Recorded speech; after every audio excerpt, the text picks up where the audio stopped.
memuliakan nama-Mu. Mari kita berdoa. Terima kasih Tuhan buat kesaksian yang begitu indah yang saudara kami Samuel sampaikan ya Tuhan, bagaimana pergumulan hidupnya. Engkau menciptakan dia begitu istimewa ya Tuhan. Bukan karena kebetulan dia ada di dalam dunia ini. Tuhan punya rencana yang indah.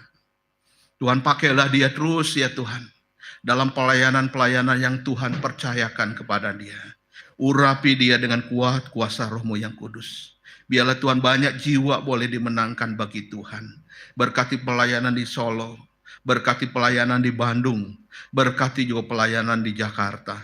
Kami serahkan juga keluarganya ke dalam tangan Tuhan. Istri, ya Tuhan juga anaknya, Tuhan berkati ya Tuhan.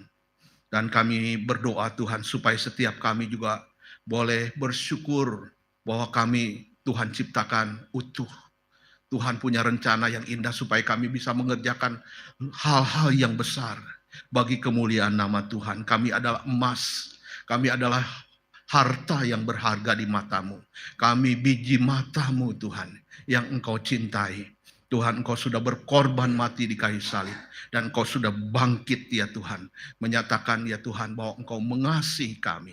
Engkau menyelamatkan kami. Kami bersyukur padamu. Sebentar kami akan mendengar renungan singkat, kiranya Tuhan berkati urapi hamba-Mu dengan kuat kuasa Roh-Mu yang kudus. Dalam nama Yesus kami berdoa. Haleluya. Amin. Saudara, khotbah saya tidak pakai PPT karena rupanya saya sudah siapkan. Hampir satu minggu ini, saudara, internet gereja ini mati ya. Jadi tadi pagi saya buka, tahu-tahu sudah hilang, saudara ya. Jadi saya nggak bisa ada waktu untuk membuat kembali. Saudara, kata Elohim ya, sesuai dengan tema kita, saudara, sepanjang 3 bulan ini kita akan membahas nama-nama Allah. Yang pertama adalah Elohim, saudara ya. Itu dikatakan di dalam Kejadian 1 ayat yang pertama. Dikatakan tadi kita sudah membaca, pada mulanya Allah menciptakan langit dan bumi. Saudaraku yang dikasihi Tuhan, kata Elohim di sini saudara menunjukkan dia itu Allah sang pencipta ya. Kita melihat di sini waktu Tuhan berkata pada mulanya Allah menciptakan, di dalam bahasa aslinya bahasa Ibrani dipakai kata Beresit bara Elohim ya. Jadi kata Elohim itu sudah ada di dalam kitab Kejadian. Beresit bara Elohim dibacanya seperti itu saudara ya. Artinya di sini saudara, Allah adalah maha kuasa. Allah adalah pencipta segala sesuatu. Kata Elohim ini saudara, kata Ibrani yang umum saudara digunakan di dalam perjanjian lama ya. Untuk menyebutkan Tuhan atau saudara Allah yang bermakna sang pencipta yang maha kuasa. Nah, meskipun saudara dalam tata bahasanya berbentuk jamak ya. Ketika sebuah kata Ibrani ada im ya. Elohim, ada im saudara, itu menunjukkan jamak ya. Kalau kita tahu saudara, bahasa Arab sering pakai kata al-asar, al-apa menunjukkan Allah. Kalau bahasa Ibrani el ya. Ini di sini al, di sini el. Kalau kita dengar kata el itu artinya Allah. Ada El Shaddai, ada Elohim, ada El yang lain saudara ya. Nah, dengan tambahan kata im ini saudara menunjukkan bentuknya jamak. Padahal sebenarnya kata Elohim sendiri adalah bentuknya tunggal. Nah, di sini kita pahami saudara ya, jamak keagungan yang menekankan kuasa dan kebesaran Tuhan, disinilah Tritunggal saudara ya. Allah kita itu satu, saudara ya. Kita tidak menyembah 3 Allah, tetapi kita menyembah satu Allah, ya. Karena saudara, dasar daripada kepercayaan Yahudi adalah monoteisme, ya. Percaya Allah yang satu, tetapi Allah yang satu menyatakan diri dalam 3 pribadi, ya. Jadi satu hakikat 3 pribadi, itulah Allah Tritunggal. Kembali lagi kata Elohim ini saudara ya, dikatakan pada mulanya. Saudara, ini kalimat ini dalam sekali. Kalau saudara membuka Alkitab pertama kali saudara, itu dikatakan pada mulanya. Pada mulanya siapa? Bukan manusia, bukan langit dan bumi, bukan dunia ini, bukan siapa-siapa, tetapi Allah, saudara ya. Pada mulanya Allah dikatakan. Allah apa? Menciptakan. Jadi saudaraku yang dikasih Tuhan, kata Elohim ini dialah pencipta segala sesuatu yang ada. Dia tidak diciptakan. Dia sudah ada sebelum segala sesuatu ada.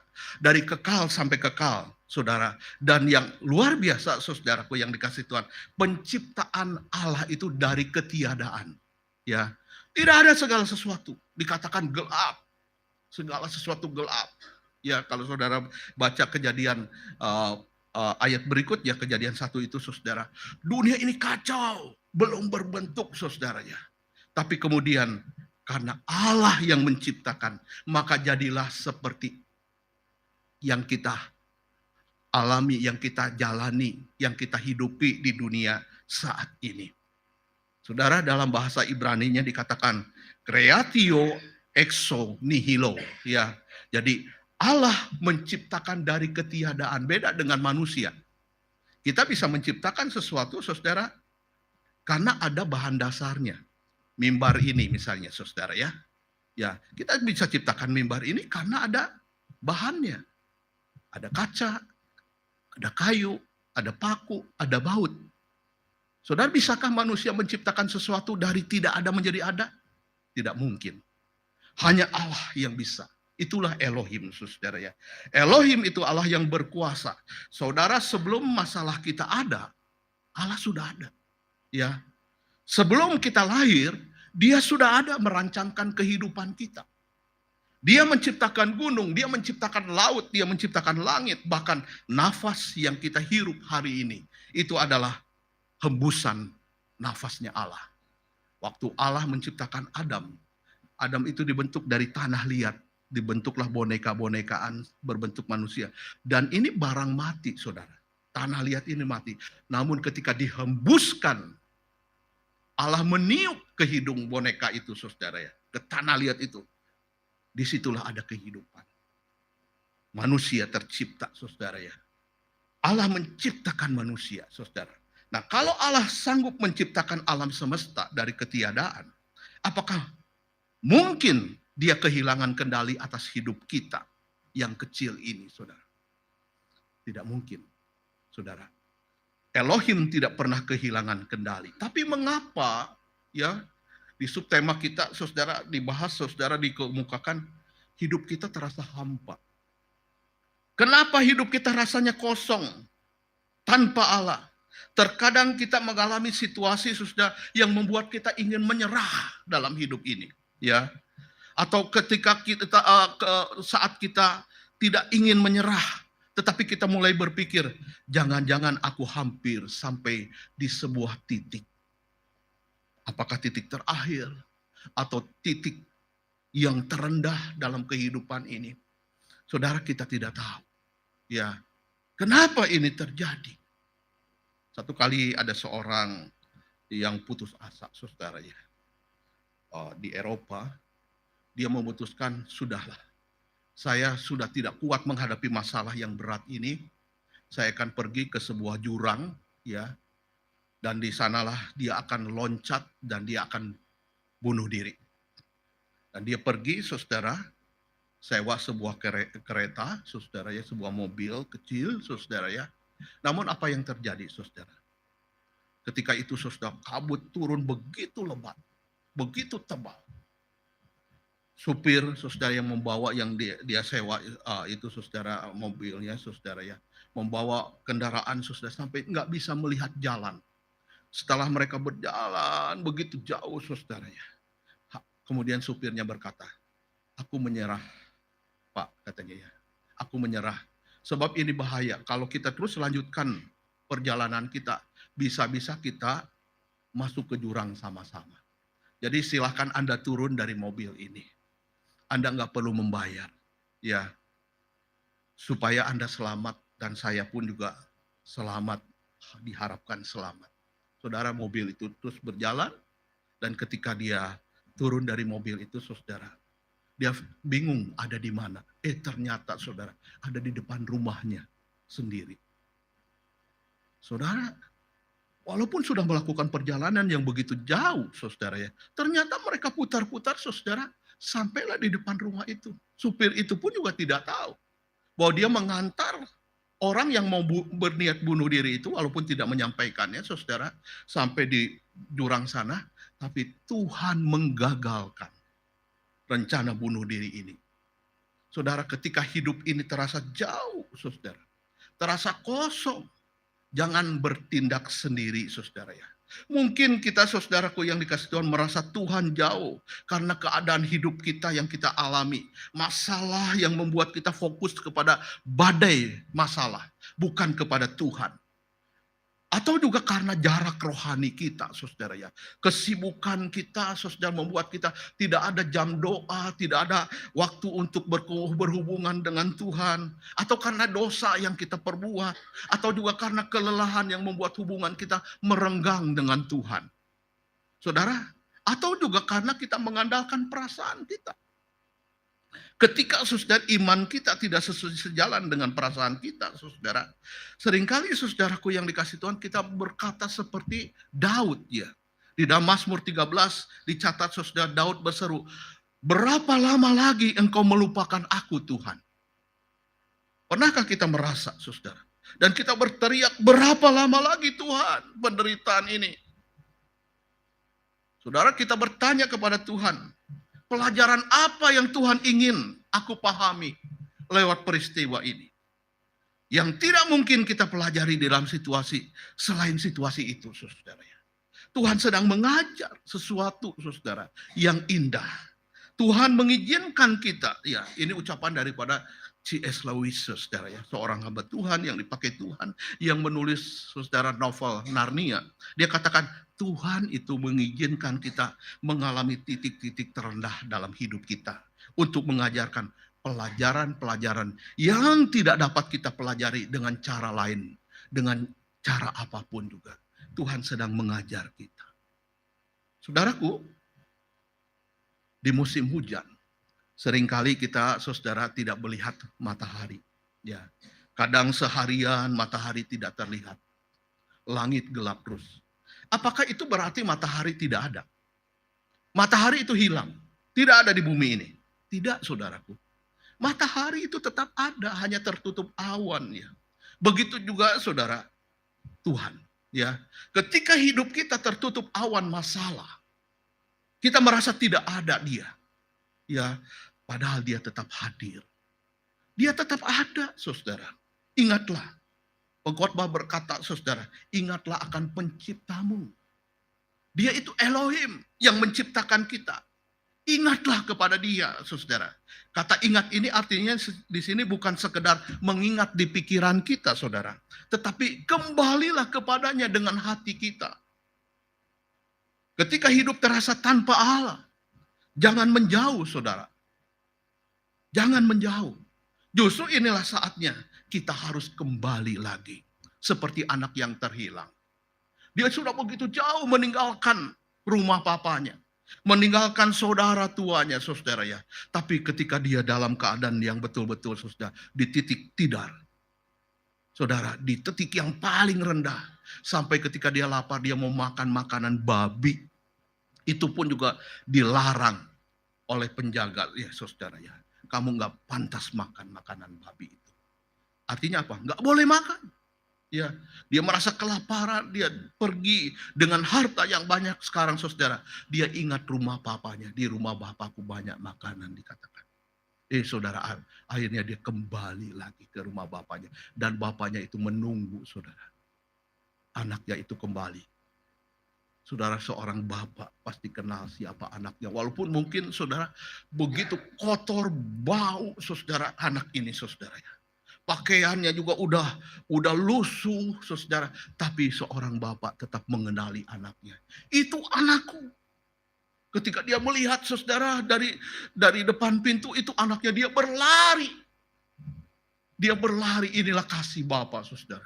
Dia rangkul anaknya ini, anakku engkau sudah kembali. Dia tidak memarahi anaknya, kurang ajar, ini anak kurang ajar, ini puhau, ya saudara ya. Ya anak puhau, anak durhaka, saudara ya. Tapi Bapak yang penuh kasih inilah melambangkan, saudara ya, Bapak surgawi kita.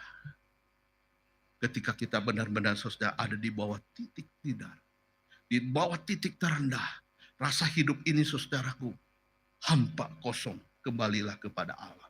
Kembali kepada firman Tuhan, langkah praktisnya.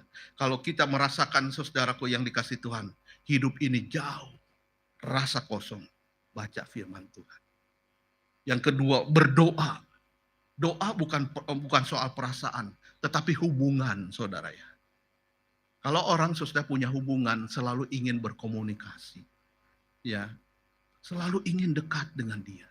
Seperti Maria, selalu ingin duduk di bawah kaki Tuhan. Ada hubungan. Suami istri juga begitu, bukan? Ya, bukan hanya sebagai kewajiban, tapi sebuah hubungan. Aku melakukan tugasku mencari nafkah sebagai seorang suami karena punya hubungan dengan istri, dengan anak-anaknya. Hubungan suami istri, hubungan kasih. Begitu juga dengan Allah, saudara. Kita perlu terus bangun hubungan kita, saudara ya. Ingat juga kesetiaan Tuhan di masa yang lalu. Saat kita merasa lemah, saat kita menghadapi persoalan, kenapa aku sendirian? Apa yang Tuhan sudah lakukan di hidupmu di masa yang lalu? Ingat itu. Dan kembalilah bahwa Allah kita Allah yang sama. Kita pandang fokus kepada Dia. Ya, Dia tidak pernah berubah dulu sekarang sampai selama-lamanya. Ada seorang bapak saudara di satu desa yang kehilangan pekerjaan karena di PHK di satu perusahaan. Nah, selama bertahun-tahun dia berdoa supaya dia dapat pekerjaan, tetapi tidak ada jawaban. Dia mulai merasa Tuhan meninggalkannya. Betul-betul dia merasa, saudaraku yang dikasih Tuhan, begitu lemah imannya. Sampai satu hari istrinya berkata kepada dia seperti ini, "Pak, kita masih bisa makan setiap hari, bukan? Anak-anak masih bisa sekolah. Bukankah ini juga dari Tuhan?" Dia katakan. Saat itu saudara suami ini, bapak ini tersadar. Tuhan tidak pernah berhenti bekerja. Hanya caranya Tuhan berbeda. Waktu dulu dia masih kerja di perusahaan dengan sekarang sebagai seorang yang tidak ada pekerjaan. Tuhan tetap bekerja. Tuhan tetap menolong. Saudara, Elohim itu tidak pernah meninggalkan ciptaannya, saudara. Di dalam Ibrani 13 ayat yang kelima dikatakan, "Aku sekali-kali tidak akan membiarkan engkau." Dalam Mazmur 139 juga dikatakan, tidak ada tempat di mana kita bisa lari dari hadirat Tuhan. Kemana aku dapat pergi menjauhi rohmu? Dikatakan, aku pergi ke gunung, di sana Tuhan ada. Aku pergi ke dasar lembah, di situ Tuhan ada. Aku pergi ke laut, di situ Tuhan ada. Aku pergi di atas langit, di situ Tuhan ada. Saudaraku yang dikasih Tuhan, Tuhan tidak seperti manusia. Dia tidak pernah berubah. Dan dia tidak pernah meninggalkan kita. Ada seorang pengrajin ukiran kayu di Jepara, saudara ya. Satu kali dia membuat sebuah karya yang penuh ketelitian. Tapi ketika dia lihat hasilnya, dia lihat saudara ketika itu ada bagian yang retak. Saudara, apakah dia membuang karya ukirannya itu? Ternyata tidak. Justru dia memperbaikinya, dia menghaluskannya, bahkan membuatnya lebih indah lagi. Kita adalah karya Tuhan, saudara. Dan Tuhan tidak mungkin meninggalkan karyanya. Ya, kita bahkan dikatakan biji matanya Tuhan. Tidak mungkin Tuhan meninggalkan kita. Kembalilah kepada Sang Pencipta. Saat kita merasa lelah, saat kita menghadapi masalah berat. Dia Elohim, dia pencipta kita, dia tahu persis saudara apa yang terjadi di dalam kehidupan kita. Ketika saudara kita merasa tanpa kehadiran Tuhan di dalam hidup ini, bukan berarti hidup itu tanpa Allah. Dia tetap hadir. Mungkin tidak kita rasakan itu, tapi dia tetap ada. Masalahnya bukan pada Tuhan yang pergi, tapi seringkali pada kita yang kehilangan arah, saudara. Hari ini Tuhan mengundang kita, anakku, ingatlah siapa penciptamu. Kembalilah kepadanya. Percaya lagi, bersandar lagi kepada Dia. Bayangkan saudara ya, jam dinding yang rusak. Jarumnya tidak bergerak. Nah, jam itu tidak bisa memperbaiki dirinya sendiri, bukan? Dia harus kembali kepada pembuatnya. Kita juga demikian, saudara. Ketika kita merasa tidak berjalan, kita terasa sungguh berat hidup ini. Kepengen cepat mati, kita harus kembali kepada Elohim, Sang Pencipta kita. Di dalam Yesaya 41 ayat yang ke-10 dikatakan, jangan takut, aku menyertai engkau. Jika hari ini Anda merasa Tuhan jauh, jangan menyerah saudara. Mungkin bukan Tuhan yang menjauh, tetapi Tuhan sedang menunggu Anda kembali mendekat. Mari kita berdoa. Siapapun di antara kita yang saat ini merasa hidupnya sangat berat, ataupun ada doa-doa yang belum dijawab Tuhan, marilah kita mau kembali kepada Tuhan yang menciptakan kita. Kembalilah kepadanya. Kembalilah percaya kepadanya. Kembalilah bersandar kepadanya. Berserahlah kepada Tuhan. Berserulah kepada Tuhan. Serahkan hidupmu kepada Tuhan dan masalahmu. Saya beri waktu 2 menit, kita boleh berdoa secara pribadi kepada Tuhan. Dia ada di sini. Dia mendengar setiap doa dan tetesan air mata kita. Berdoalah.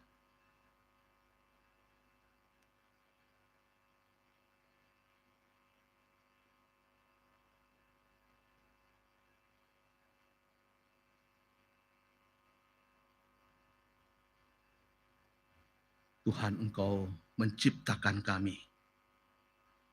Dan Engkau tidak pernah membiarkan kami. Kami ada karya-Mu Tuhan. Yang tidak mungkin Engkau tinggalkan dan biarkan kami sendirian. Bawa kami kembali kepadamu Tuhan jika kami sudah terlalu jauh. Bawa kami kembali untuk percaya. Mengandalkan Tuhan bukan mengandalkan diri kami sendiri. Bawa kami mendekat bukan menjauh. Sebab Tuhan tetap mengasihi kami dan menerima kami apa adanya. Tuhan mau pulihkan kami. Saat kami menjauh, kami semakin putus asa. Semakin kecewa hidup ini. Tetapi saat kami datang kepadamu, kami akan beroleh kasih karunia Tuhan dan pertolongan-Mu. Dengarlah setiap doa yang dipanjatkan ya Tuhan. Di dalam nama Tuhan Yesus kami mohon. Haleluya. Amin. Tuhan Yesus memberkati. Saya kembalikan kepada Ruben.